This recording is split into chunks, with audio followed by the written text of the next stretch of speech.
guys, happy Wednesday. For those of you who are just joining us, this is your first time here, welcome. I'm Shaina. If you would like to start bettering yourself and your life every Wednesday, then be sure to subscribe to my channel by clicking the red annotation button on your screen. Today I collaborated with the lovely Tina from Overall Adventures. I stumbled upon Tina's channel a few weeks back and I absolutely loved it. And when you take a look at it, you will understand why. Tina's a super creative soul and she's just a really authentic person, and that really does shine through in each and every one of her videos. And guys, she has a ton of videos on journaling, which I've come to realize are really popular. I did a journaling video when I first started my channel, and it still surprises me that it is my most popular video to date. So make sure you check out all of her journaling videos, her version to this video, and subscribe to her channel. I will put all the information in the description box below.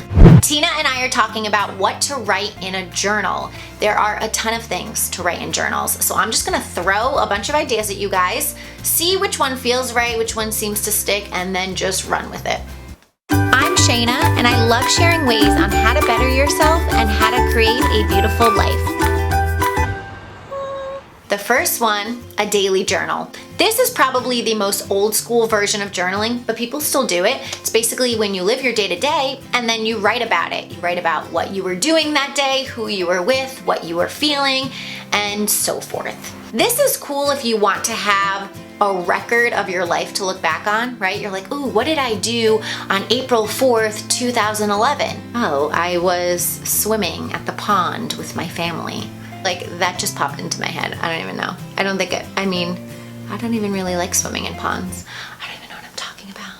Oh, I was at the carnival with that boy I liked and I had my first kiss. Instantly, you go back to that moment. If you're interested in having that, then go for it. You can write down your dreams. How many times do we wake up from a dream, we remember it for about 22 seconds, and then it is gone? When I went through life coach training, I actually learned how to interpret and analyze dreams. There is a process to doing that, and that was actually really cool. I've never been a believer in dreams having a meaning, but once I learned how to do it, and then I was doing it on myself and clients, I was like, this is pretty cool, and this really does work. So you can always write down your dreams and then learn how to do that for yourself in the future. Lots of life lessons from your spiritual guides.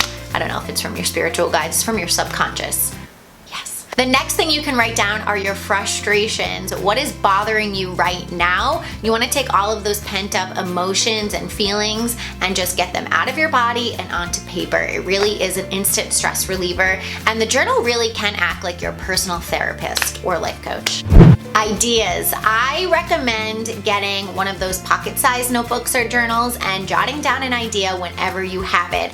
Can't tell you how many times I've had an idea and I'm like, okay, I'll write it down later, and then I completely forget it. It could be $1 million idea. You don't want to mess around with that. You can write a letter to maybe an ex-boyfriend that you feel like you didn't have enough closure, or somebody that's passed away that you feel like you didn't say everything that you wanted to say. A letter is a great opportunity to express what you're thinking and feeling and wanting to say to a certain somebody. Whether or not you have an intention of sending it, it's very therapeutic either way. I know some people will write the letter and then burn it afterwards. It's just very symbolic, I guess.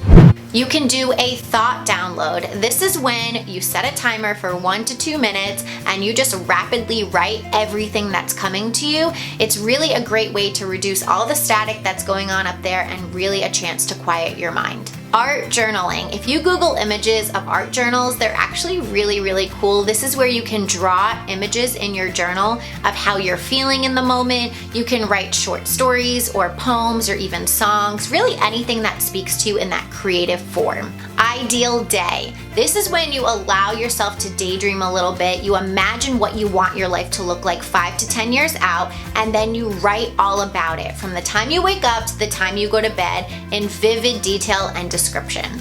Write down all the things that you're grateful for today. It can be a very simple bullet point list of things, or you can choose 3 to 4 things and get a little bit more specific with it.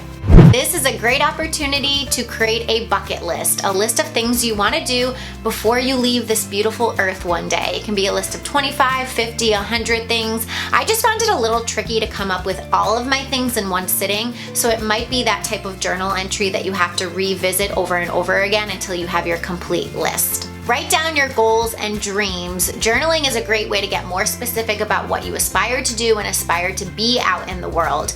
You write it down, you make it happen. Answer your own questions. We tend to live our day-to-day lives with all of these questions going on in our minds, but we never actually stop to answer them. So for example, how can I pay off my credit card in 2 months? Or how can I remove more negativity from my life? Or should I quit my job or not? Use journaling as a way to answer them and then come up with your own solutions. Make up your own journal prompts. For example, 21 things I love about myself if you're feeling a little bit insecure, or 12 reasons my ex-boyfriend was not the one if you're going through a breakup, or 10 reasons I should go after my dreams if you're not liking your job so much. Just sit down with your journal and pencil, figure out which area of your life you're most focused on right now, and then come up with a prompt from there. 101 journal prompts. I created this board on my Pinterest page. It took a very long time, but it's meant to be a 101-day journaling challenge for you guys, or you can just pick and choose the entries if you want. That's fine too. The prompts are super easy, they're really fun, and it's just a really great way to get to know yourself. So I will put the link to my Pinterest in the description box below, so make sure you check that out for some more journal entry ideas. That is it for today, guys. If you like what you see, be sure to give this video a thumbs up right below. Subscribe if you haven't already, and I'll see you back here next Wednesday. Bye.